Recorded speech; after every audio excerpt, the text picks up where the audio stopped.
ആ പഴയ മുംബൈ ടീമിനെയാണ് നമ്മൾ ഇന്ന് കളിക്കളത്തിൽ കണ്ടത്. RCB ടീമിനെ പഞ്ഞിക്കിട്ട് മുംബൈ ഇന്ത്യൻസ് കളി ജയിച്ചിരിക്കുകയാണ്.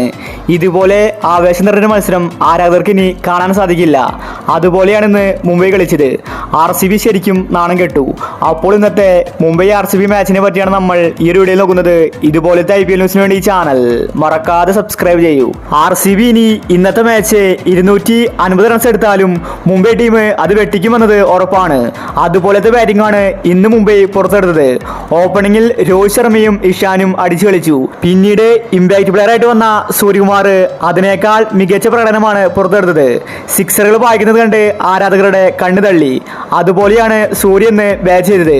ഒരുപാട് നാളുകൾക്ക് ശേഷമാണ് സൂര്യ ഇതുപോലെ കളിക്കുന്നത്. ഹാർദിക് പാണ്ഡ്യയാണെങ്കിൽ വന്ന ഫസ്റ്റ് ബോൾ തന്നെ സിക്സ് അടിച്ചാണ് കളി തുടങ്ങിയത്.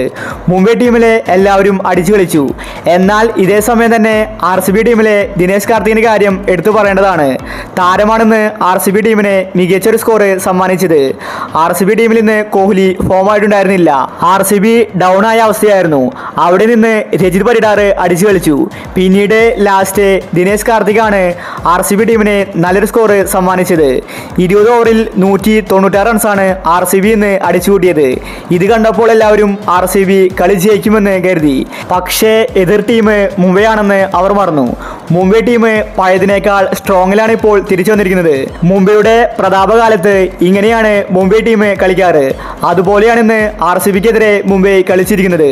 വരുന്നവരെല്ലാം തന്നെ സിക്സറുകൾ വായിക്കുകയാണ് ചെയ്തത്. RCB ബോളേഴ്സ് എത്ര എറിഞ്ഞിട്ടും അവരെ തടയാൻ സാധിച്ചില്ല.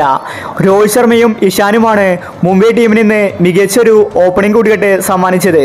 ഇഷാൻ 69 റൺസാണ് അടിച്ചു കൂട്ടിയത്. അതുപോലെ രോഹിത് ശർമ്മ 38. സൂര്യകുമാർ ഫോമിലേക്ക് തിരിച്ചെത്തിയതിൽ ആരാധകർ ഹാപ്പിയാണ്.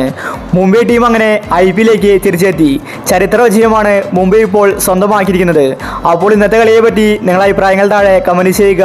ഇതുപോലത്തെ IPL ന്യൂസിന് വേണ്ടി ഈ ചാനൽ മറക്കാതെ സബ്സ്ക്രൈബ് ചെയ്യൂ.